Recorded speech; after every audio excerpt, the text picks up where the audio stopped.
2, 3, 4.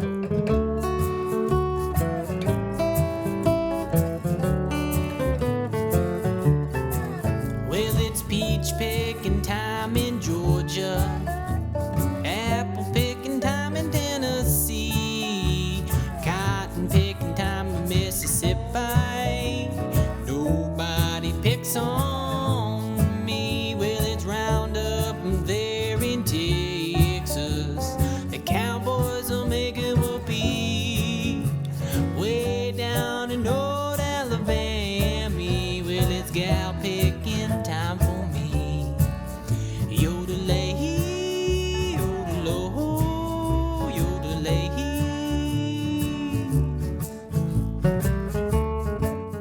Howdy everyone, you were at musicwithryan.com, and as you just saw and heard, I played through the chords, the chord progression for Peach Pickin' Time in Georgia. Now this is the second part of a two-part lesson for this tune. The first portion was for the solo, very Doc Watson and Jack Lawrence-esque solo. If you want to check out my live performance, I kind of had a little fun with this video, go ahead and click the link right here, and it'll shoot you over to the first part of this lesson if you're just hopping on right now for the second part. But for this one is a preview lesson, again, for the chord progression and for the chords, the chord structures. I'm going to go over a couple different ways to play rhythm in the right hand, and I'm going to really talk about my left hand and all these positions and these 7 chords, and it has a little kind of like a jazz turnaround, we might call it. I'm going to show in the left hand a few different ways to play some of these chords. We're going to work out of first position or get out of first position. So a basic way and then a little bit more advanced to make these chords sound a little more Western swing and sound a little more lush to the ear, a little thicker. And I think that's really awesome. I like to kind of spice it up a little bit. So we're going to go over all those things, spice up your rhythm playing and your chords, maybe add to your chord vocabulary, which would be really great for you guys out there.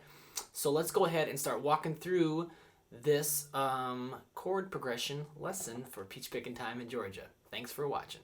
All right, so I'm going to go ahead and walk through the chords for Peach Pickin' Time. And I'm going to show you some basic things. Most of these chords in first position, but then I'm going to also show you how to do some of these sevenths in a few different spots. And a few more chords, kind of like a Western swing thing, thicker chord.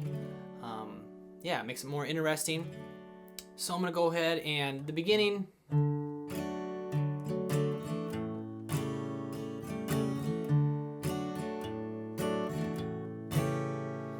All right, so I have it's just that little yodel lick. And the chords over it, just going to be C. Get them on the, I got a capo on, so just in relation to the capo. We're in the key of D still, but I'm just going to play my regular old C. And then I'm going to go to this G7. And a lot of people know G7, first finger down here, and then the rest of your G. But I like to put my pinky on catching that F note, that 7 there too. So I kind of doubled up the 7 a little bit. And it sounds a little thicker, more like Doc would do, or, any player. So, 2, 3, 4, 1, 3, 4, 1, 2, 3. And then it's Peach Pickin' Time in Georgia. Okay, so, just one more time, and then we'll move on. But I just kind of hit that bass note. And then just the G7.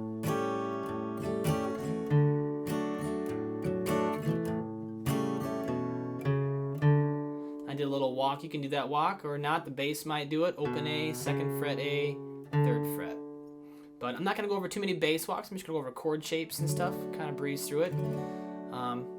Some degree anyway. And then the first little spot. Peach Pickin' Time in Georgia. To F.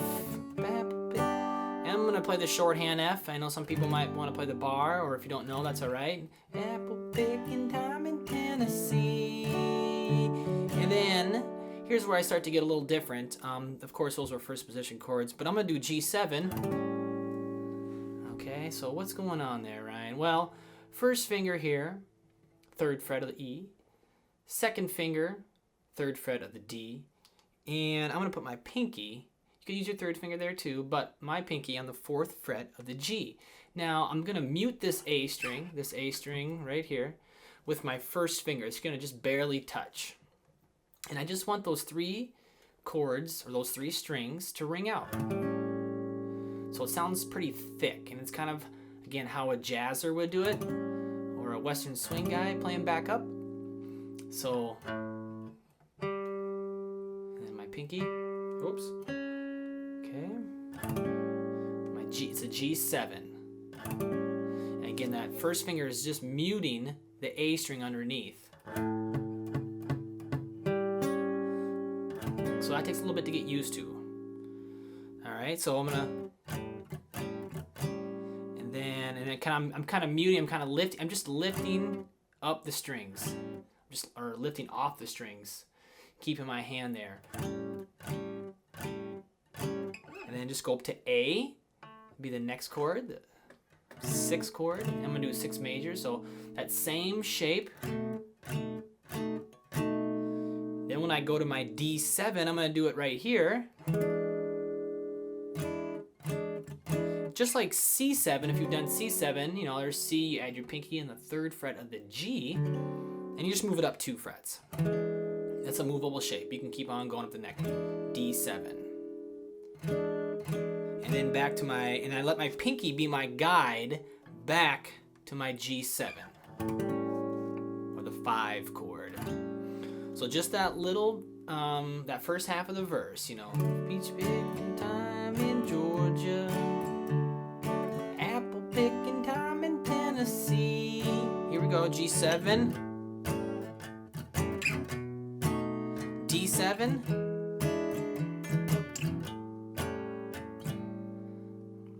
all right. I'm gonna do that again, kind of from the F, apple picking time in Tennessee, G7, 1, 2, 3, A7, D7, G7. Kind of letting my pinky be the guide. I'm doing nothing with my 3rd finger, just looks like it's in there, but and you can still down, okay, and so you can strum in a couple different ways. It kind of depends on what section I'm in. If I'm over top of the singer, you know, the vocals, I'm just gonna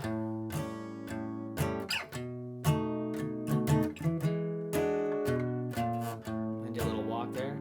But the strumming, and then during the solo, and then I might swing it a little more, 1, 2, 3, 4.